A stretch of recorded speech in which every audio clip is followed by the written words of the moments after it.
trouve un magnifique livre ici, avec des chants de victoire. Ah, je pense encore à ces chants de victoire. Et parmi ces chants de victoire, il y a un que j'aime beaucoup. Je ne veux pas chanter. Je vais juste vous rappeler ça. C'est en anglais. Il y a des gens qui comprennent un peu l'anglais là. Frères, c'est beaucoup. Hein? Sing unto the Lord, make a joyful song. Lift your voices and let your praise resound. Sing a victory song in the time of war. Trust in Jesus, Barra is the Lord. Ah, c'est magnifique. Amen. C'est cantique veut simplement dire, dans tous les temps de la vie, en difficile, il faut toujours avoir un cantique de victoire. Il faut chanter les chants de la victoire.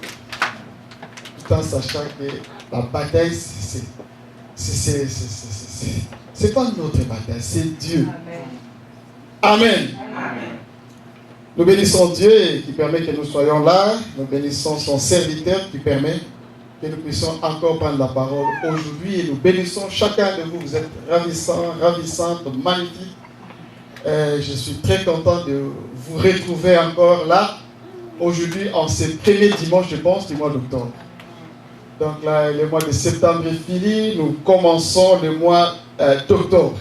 Est-ce qu'il y a quelqu'un qui est né au mois d'octobre ici, parmi nous?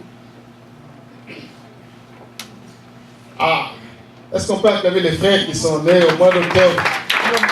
Que le Seigneur Dieu vous bénisse. Que ce mois vous apporte beaucoup de bénédictions. Amen.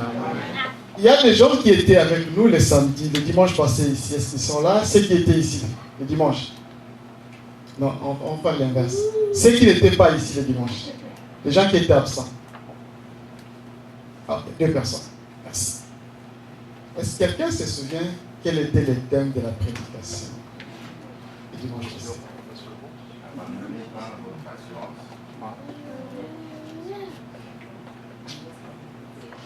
Ah, attendez, ça fait de la chose. C'est la foi. N'abandonnez pas votre assurance. C'est ça, non? Quel est le thème? C'est la foi ou n'abandonnez pas votre assurance? C'était la foi dans l'assurance. C'était l'assurance. Que notre Dieu soit béni. J'ai constaté une chose, que le serviteur de Dieu est passé 2 fois à l'espace d'une année, je pense. Il est passé 2 fois. La première fois, il nous a parlé de la parole de Dieu et les résultats de la parole de Dieu.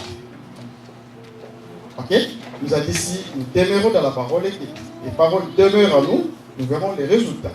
Donc nous porterons du fruit. Il est passé ici le dimanche passé, il nous a encore parlé de la parole et des résultats. Je ne sais pas si vous avez fait attention. Il nous a encore parlé de la parole de Dieu et des résultats. Les textes, nous allons d'abord lire ces textes-là de base, avant de continuer. Hébreux chapitre 10, verset 35. Et nous allons faire comme d'habitude, nous nous lèvons pour faire la lecture de la parole de Dieu.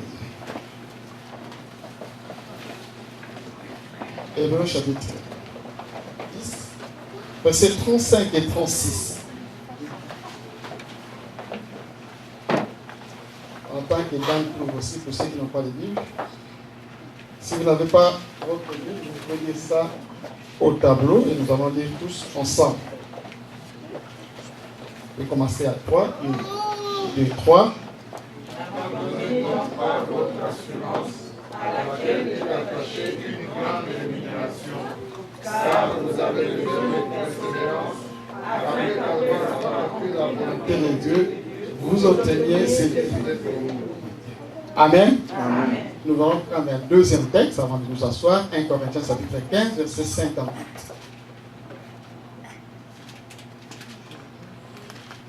15.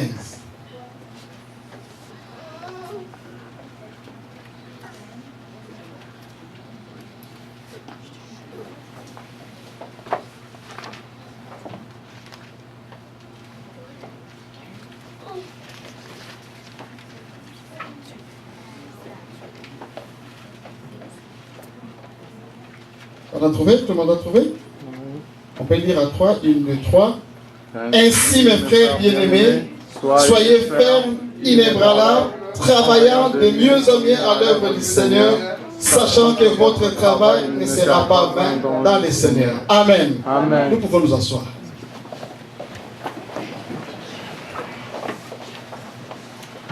Vous savez, si quelque chose du point de vue de la parole de Dieu se répète ou nous est arrivé avec insistance, c'est qu'il y a quelque chose.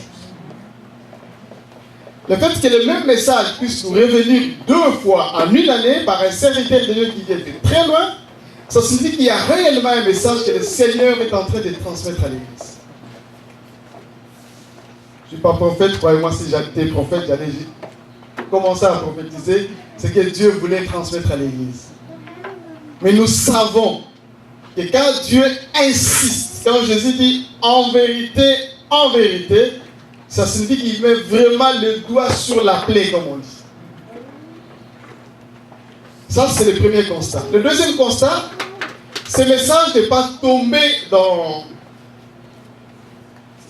un environnement innocent. Les cœurs de chacun de nous, au moins ceux qui étaient à l'église les 3 derniers dimanches précédant l'arrivée du serviteur de Dieu, vous allez voir que l'église était déjà en train de recevoir les brins du même message. Amen. Alléluia. Amen. Donc l'église était déjà en train d'être préparée pour que ce message-là soit reçu. Cette grande expérience apportée avec la parole de Dieu a été facilitée notamment par la préparation que l'Église a eu à expérimenter des semaines, de jours avant l'arrivée de son serviteur. Je me souviens ici parmi nous, et vous allez vous souvenir, que même les textes de Simon-Pierre avec la pêche miraculeuse a été développé ici. Alléluia. Amen. Donc Dieu a fait concourir des circonstances de manière à ce que nos cœurs soient préparés, notre foi soit apprêtée pour que la parole de Dieu tombe réellement sur la bonne terre et porter des fruits et des fruits dignes de la parole de Dieu. Si quelqu'un a été béni le dimanche passé, cet homme-là est réellement béni. Amen.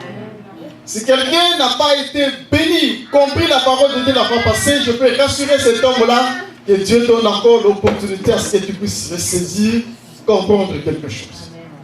Parce que très souvent, quand Dieu fait les choses avec le temps, Dieu fait les choses avec son temps.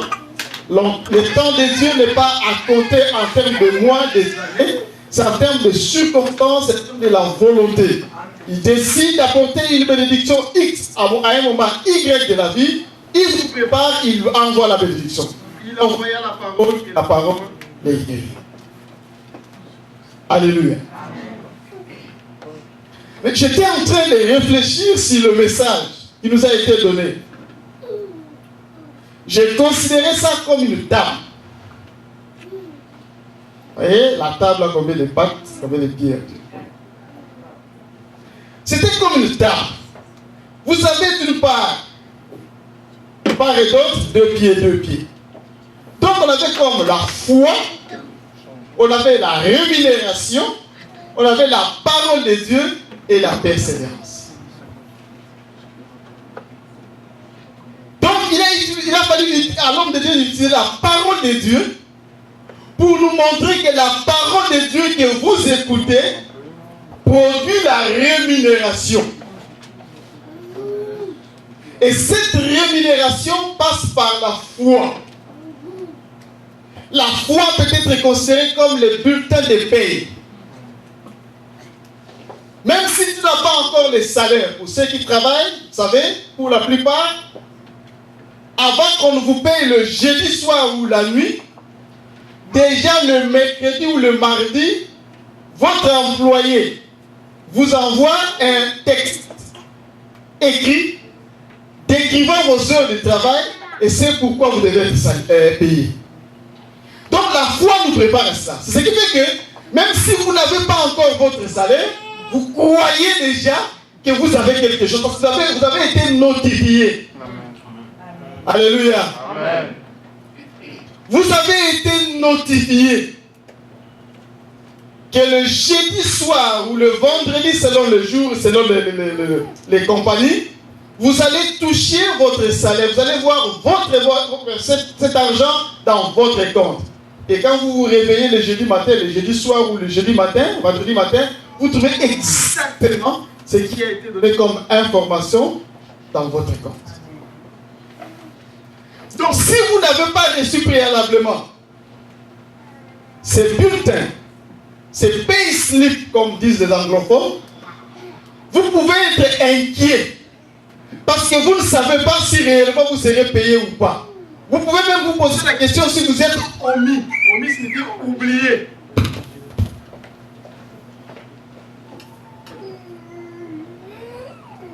On va changer de micro. Donc, vous pouvez vous-même commencer à exprimer des inquiétudes. Vous allez vous dire, mais qu'est-ce qui se passe? Qu'est-ce qui se passe? Nous avons été appelés à faire un travail le samedi écoulé. Et puis rendu le vendredi, tout le monde s'inquiétait. Quelqu'un m'a dit, regarde, je regarde ici, je trouve qu'on a dit qu'on va payer ça comme sous forme de overtime. Et puis 48 heures après, le message était effacé. Il était inquiet. Je disais, qu'est-ce qui va arriver? Ce qui va arriver, c'est que tu vas voir le chef. Il dit, non. Comme il n'y a pas de message, donc il n'y aura rien. Il était convaincu que sans ce message-là, parce que le message était d'abord affiché et puis retiré. Donc, l'assurance dont il est question ici vient du fait que nous avons déjà un message qui nous informe de la rémunération. Amen. Alléluia. Amen. Avoir de l'assurance signifie avoir un message qui vous confirme en vous donnant des garanties que vous aurez une récompense, vous aurez une rémunération. Le message dit cela pourquoi? Parce qu'au travail réalisé est rattaché un salaire. C'est ce qui est écrit dans Romains 10, que nous avons dit là-bas. N'abandonnez pas votre assurance à laquelle est rattachée votre rémunération. Dans 1 Corinthiens chapitre 15, verset 58, on nous dit: ainsi donc, mes bien-aimés, je vais lire ça pour être conforme à ce qui est écrit dans la parole de Dieu. Ainsi, mes frères bien-aimés, soyez fermes, inébranlables, travaillant de mieux en mieux à l'œuvre du Seigneur, sachant que votre travail ne sera pas vain dans le Seigneur.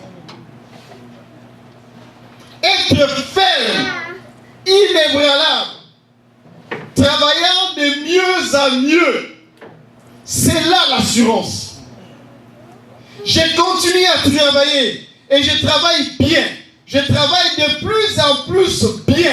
C'est de mieux en mieux. Pourquoi? Parce que je sais qu'à ce travail ici est rattaché à un salaire. Amen.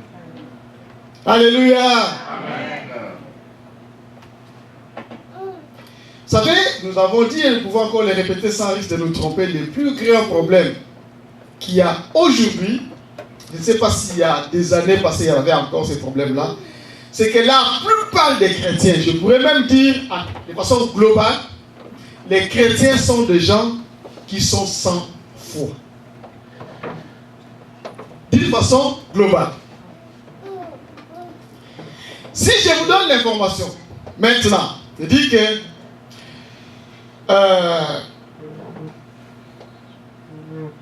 je suis allé voir le médecin, il m'a dit que c'est fini, je ne peux plus travailler. Soyez sincères. Votre première réaction sera quoi? L'inquiétude, n'est-ce pas? Ah, frère. C'est compliqué maintenant. Ça, ce sera votre première réaction. Ensuite, vous allez dire, non frère, c'est pas grave, on va prier, Dieu peut changer. En fait, Dieu ne va pas... Ce que tu donnes là, c'est un réflexe. Alléluia. Amen. Les vrais sentiments, tu l'as déjà exprimé. Et regardez, la plupart des fois, devant des situations compliquées, des situations difficiles, Ce que nous exprimons en premier, c'est réellement ce qui est dans la profondeur de notre cœur. Ce que nous cherchons à maquiller là, en fait, ce sont des réflexes, des rattrapages. Sinon, il va comprendre que je n'ai pas de foi. Donc, frère, ne t'en fais pas, ça va marcher. Non, tu dis ça va marcher, mais du fond de ton cœur, tu crois que ça ne va pas marcher. C'est l'état d'âme du chrétien aujourd'hui. On nous a dit, Hébreux chapitre 11, verset 6, je pense. La foi est une ferme assurance, une démonstration des choses qu'on espère, des choses qu'on ne voit pas. Revenons, ayons un peu le pied sur terre pour parler un tout peu de la foi et de l'assurance. C'est comme ça qu'on pourra finir aujourd'hui. Quand on dit la foi est une ferme assurance, une démonstration des choses qu'on espère, des choses qu'on ne voit pas. Entre nous et de façon sincère, est-ce que ça nous dit vraiment quelque chose? Alléluia. Est-ce que ça nous dit vraiment quelque chose?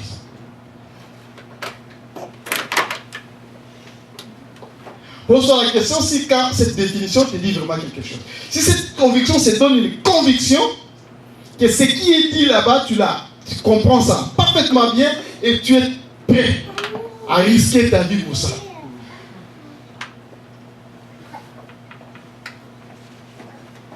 Ok. On va essayer de définir autrement la foi. Trouver les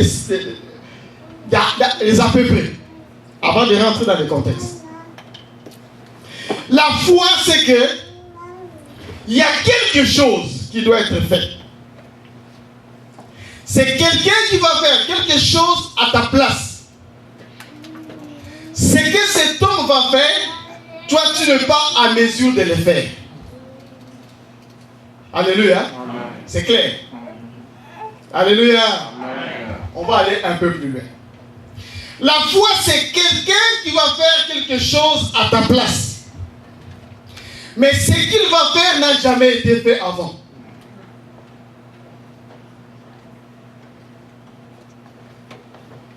Alléluia. Amen. Qu'est-ce qui est facile à croire?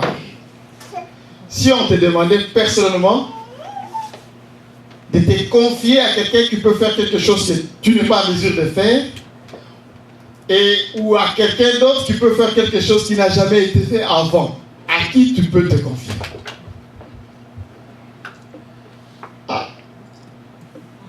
C'est comme cet enfant qui monte toujours le... Ok, tu vas te confier à qui, Yann? Hein? Au Seigneur? Ah, c'est quand même une réponse. Et on peut acclamer le Seigneur. Lui, c'est comme ça.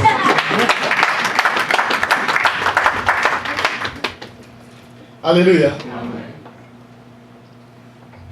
Pour les chrétiens, s'il sait qu'il se confie à quelqu'un qui peut faire quelque chose pour lui, il marche. Parce que lui n'est pas en mesure de le faire. Mais pour les chrétiens de se confier à quelqu'un qui peut faire quelque chose qui n'a jamais été avant, les chrétiens doutent toujours. Or, la foi, c'est Dieu faisant quelque chose pour nous. Ce que nous ne sommes pas capables de faire et ou ce qui n'a jamais été fait avant. Très souvent, nous acceptons la face A de la foi, mais la face B de la foi, nous n'acceptons pas parce que nous cherchons des évidences. C'est ainsi qu'on nous a donné l'histoire des Pierre. Il savait qu'il n'y a pas de poisson à cette heure-là. Il savait que lui c'est notre frère. J'aime bien Pierre. Il est riverain comme moi. Donc nous les riverains, nous savons ce que c'est l'eau, ce que c'est le poisson. Et nous savons même le goût des poissons. Nous les riverains, quand on est dans le poca, je ne mange pas. Je sais que ça ne goûte pas bien. Mais il y a frais, les poissons électriques. Mais je suis à l'aise. Alléluia. Donc c'est quelqu'un qui a une maîtrise parfaite de l'eau et de la pêche. Mais on lui demande de jeter le filet en plein jour. Il le jette. La foi, c'est se confier à quelqu'un. C'est quelqu'un-là, c'est Dieu. La foi, c'est se confier à Dieu. Peu importe le temps, peu importe les circonstances, toi, tu t'attends à ce que Dieu puisse faire quelque chose. Savez-vous que tout ce qui est dit, ou toute la persévérance, tout ce que l'on peut faire quand il n'y a pas Dieu dedans, on n'appelle pas cela foi. C'est la superstition. Alléluia. Je vais vous donner une histoire que j'avais racontée une fois à maman Hélène. J'étais en 6e des humanités secondaires. 6e des humanités. En secondaire 5. Ici, l'équivalent de secondaire 5. Mon ami avait une boutique, une sorte de dépanneur, au coin de la rue. Il est tout le temps là-bas, du matin au soir.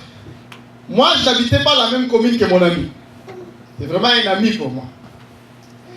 Dès que je vais là-bas pour visiter mon ami, dès qu'il me voit, j'entre dans la boutique, lui sort. Très souvent, il ne me dit pas où il va. Parce que s'il me dit où il va, je peux évaluer le temps, savoir s'il va venir un peu plus tôt ou tard. Donc, il dit simplement, ah, tu es là, ok, c'est bon, tu restes. Lui s'en va. Il m'arrivait à plusieurs occasions de dormir là-bas, chez lui, parce qu'il est rentré tard. Quand je rentre là, vous savez, moi, je n'ai aucune notion du commerce classique. Donc, je suis là, quelqu'un vient, il achète, je donne les marchandises. Mais devant le dépanneur, je parle de dépanneur pour rafraîchir un peu le mois de ceux qui ont des difficultés avec les boutiques, il y a une petite fille qui était en 2e primaire, qui a interrompu ses études en 2e primaire. Une petite fille, mais qui vendait les pains devant la boutique. Donc quand les gens viennent dans la boutique acheter les sucres et le lait, c'était plus facile pour elle de se procurer du pain parce qu'il y avait également du pain là-bas. Donc la fille là, c'était pour elle une bonne chose que d'être là devant la boutique pour vendre ses pains. Alors moi je ne comprenais pas, de temps en temps si je suis là, elle me demandait un peu de sucre. Tu peux me donner un peu de sucre? Moi, un profane en commerce classique, donner quelqu'un un peu de sucre, ça ne me disait pas grand chose. Alors je prenais, j'ai donné. Moi je pensais, c'est ce qu'il faisait avec mon ami. C'est par la suite que mon ami me dira, je sais qu'elle te demande de sucre. Et il dit à la fille, tu as de la chance parce que de temps en temps, quand tu demandes, moi je ne suis pas là, il te donne. Il ne peut pas m'interdire de donner ce sucre-là. C'est vraiment un ami pour moi. Même s'il est là, il me demande le sucre, je prends seulement, je donne. Et ce que j'utilise là, c'est également, il me dirait que là, ça faisait de l'argent. Donc pour moi, la notion de l'argent, c'est seulement il va boire du sucre. Un jour, cette petite fille-là me dit ceci. Yaya, tu m'aides beaucoup. Je vais aller en Europe et je vais t'envoyer un billet, tu viendras aussi en Europe. J'ai ri comme vous riez. Une petite fille qui a interrompu ses études en 2e secondaire parce qu'il n'y avait pas de moyens financiers pour payer les études. Pas d'argent pour les frais. Ici, d'une famille modestement pauvre. Donc, il faut qu'elle vende quelque part, trouver quelques bénéfices pour que la famille trouve quelque chose à manger. Moi, je suis en train de finir le secondaire pour aller à l'université et c'est elle qui va me dire qu'elle va m'envoyer le billet pour que je puisse aller en Europe. Donc, elle va payer le billet pour moi. Bon, pour moi, c'était tout flatteur vu au dépend de celui qui l'écoute. C'était un bon discours à entendre, surtout quand on assiste quelqu'un dans cette circonstance-là. Et puis, c'était passé. Quelques années plus tard, je suis à l'université.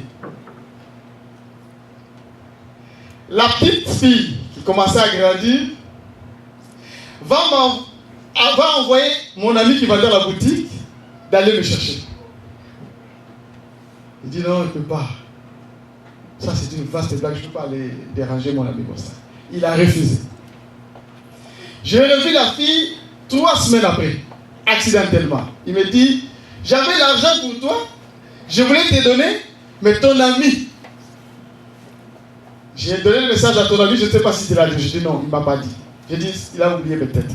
Il dit, il ne pouvait pas oublier parce que c'était urgent. Je lui ai dit que c'était urgent, je voulais te donner de l'argent. Ok, maintenant tu fais quoi? Il dit, maintenant, j'ai un peu d'argent, mais je ne sais pas suffisant, je ne sais pas si ça peut te suffire à faire quelque chose.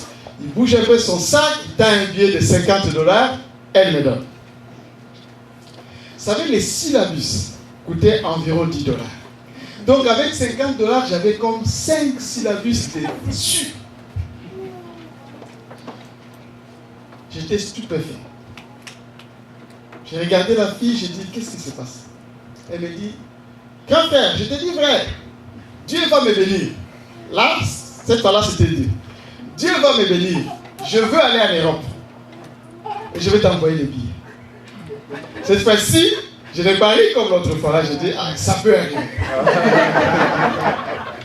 Alléluia. Amen. L'homme change toujours de discours. Vous savez, au fur et à mesure, les choses évoluent, les discours changent un peu.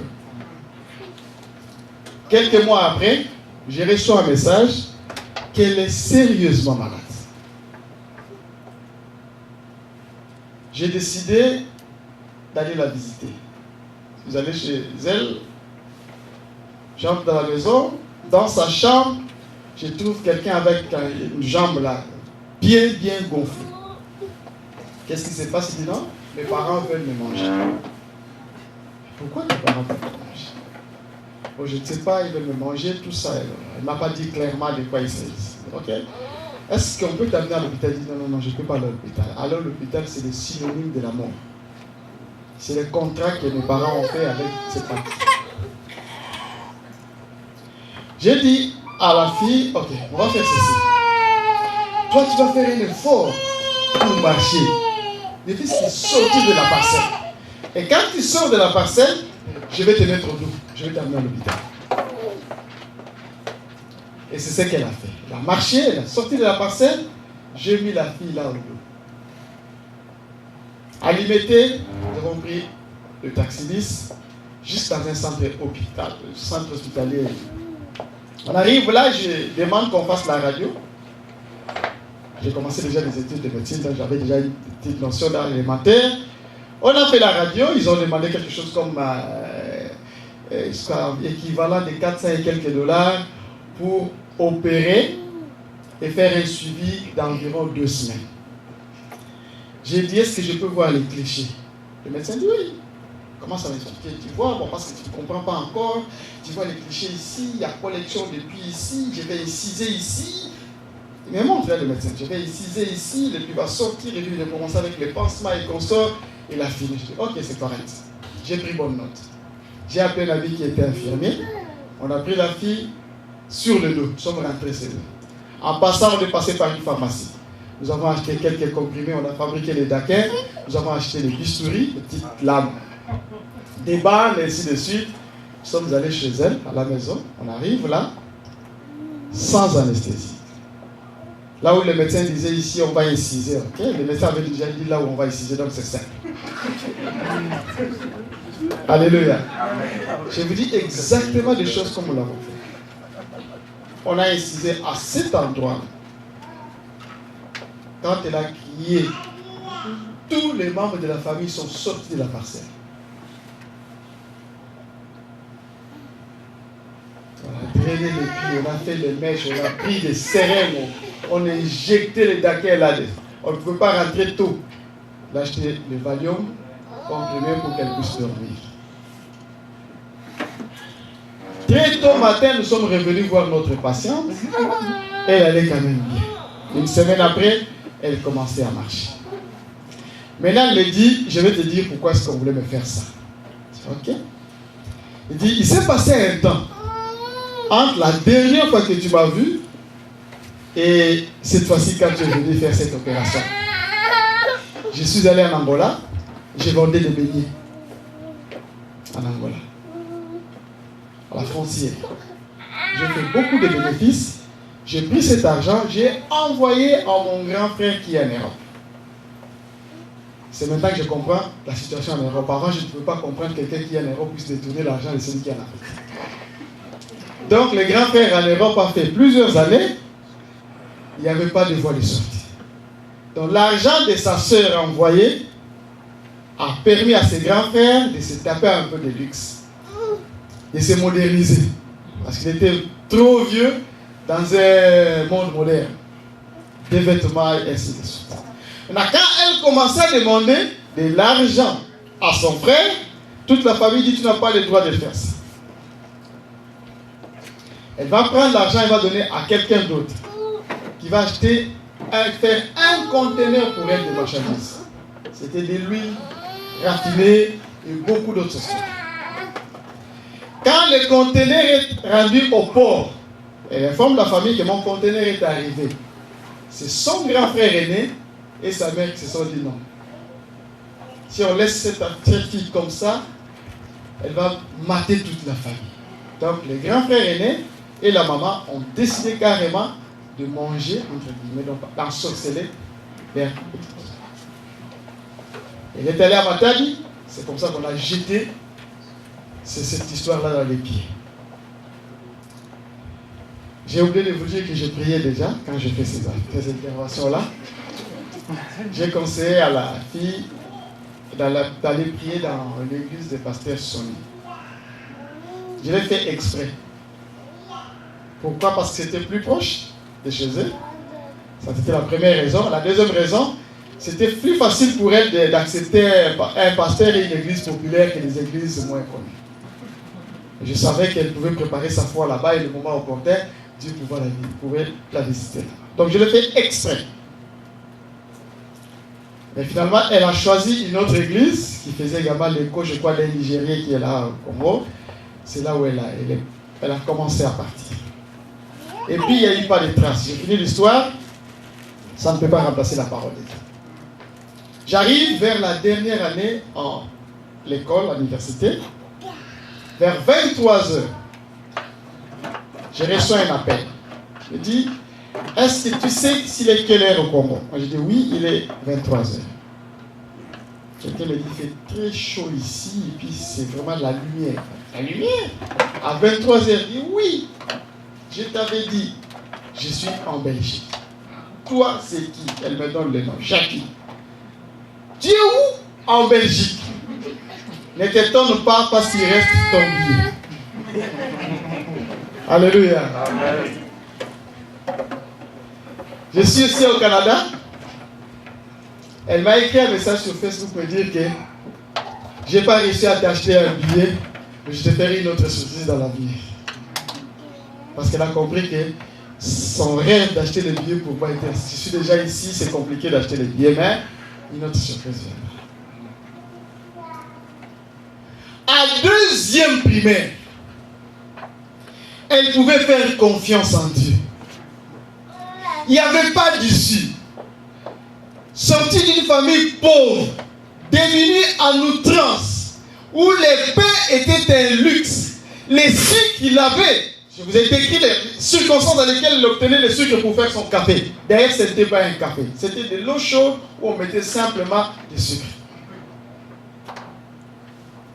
Mais elle croyait du son de son cœur que Dieu pouvait visiter un jour sa vie. Et qu'elle pouvait être une personne importante dans la vie. Je vous dis, je suis allé voir la parcelle qu'elle a achetée pour ses parents. Elle n'avait pas acheté pour ses parents, pour elle-même. Tu vas aimer ça. Très grande parcelle. Vous savez ce que les parents ont fait? On dit que non. Si tu ne veux pas les problèmes, tu prends seulement notre bicop. Une petite parcelle familiale, ils ont fait simplement l'échange. Elle a accepté volontiers. Maintenant, les parents, avec toute leur pauvreté, ils roulent, dorment dans une maison luxe qui ne correspond pas avec leurs raisons. Ça arrive souvent comme ça. Mais cette petite, parlons encore de la petite fille, avait la foi en Dieu. Elle n'hésitait pas à professer sa foi. Elle n'hésitait pas à dire ce qu'elle ressentait du fond de notre cœur. Combien de chrétiens peuvent aujourd'hui dire que j'ai confiance en Dieu, cette situation va être changée? Combien sont-ils capables, non seulement de croire à cela, mais de le dire. Je vais vous dire ce que les chrétiens font. Généralement, les chrétiens se cachent derrière les faux fuyants. Il ne faut pas dire ce que l'on pense, sinon le diable va combattre. Le diable est capable de combattre nos pensées. Si tu ne dis pas que tu as le projet d'acheter une maison, il sait que tu veux acheter une maison. Le diable n'a pas besoin que quelqu'un vienne nous dire que tu veux acheter une maison. D'après vous, quand vous priez, Seigneur, donne-moi l'argent pour que j'achète la maison, vous savez que le diable n'attend pas. Alléluia. Amen. La discrétion, ce n'est pas par rapport au diable, c'est par rapport aux humains. Par rapport aux hommes. Quand il dit je vais arriver à 23h, les humains peuvent s'organiser pour t'attaquer à l'aéroport. Ça n'a rien à voir avec le diable comme esprit. Ce sont des humains avec leur mauvaise foi. Mais que tu prennes l'avion, que tu montes, le diable sait, il sait même que tu es dans l'avion. Voulez-vous dire que quand nous montons sur les avions, le diable ne nous voit pas? Parce que nous l'avons frappé d'aveuglement. Alléluia. Amen. Il voit. Il sait. Sauf que Dieu est tellement Dieu qu'il empêche le diable de comprendre certaines choses. La Bible dit, s'il savait, il n'allait pas tuer le Seigneur de gloire. Dieu l'a empêché. Il est là. Quelqu'un m'avait dit, je ne suis pas arrivé à Jérusalem, il y a une montagne là où on voulait précipiter Jésus à côté du temple, c'est le temple de synagogue, là où il avait lu le rouleau. L'Esprit du Seigneur est sur moi. On dit qu'il est juste à côté. Il y a un ravin, quand tu regardes ça, tu vas dire non, non, personne ne peut être jeté là-bas. Et le jour où Jésus avait lu les rouleaux, les gens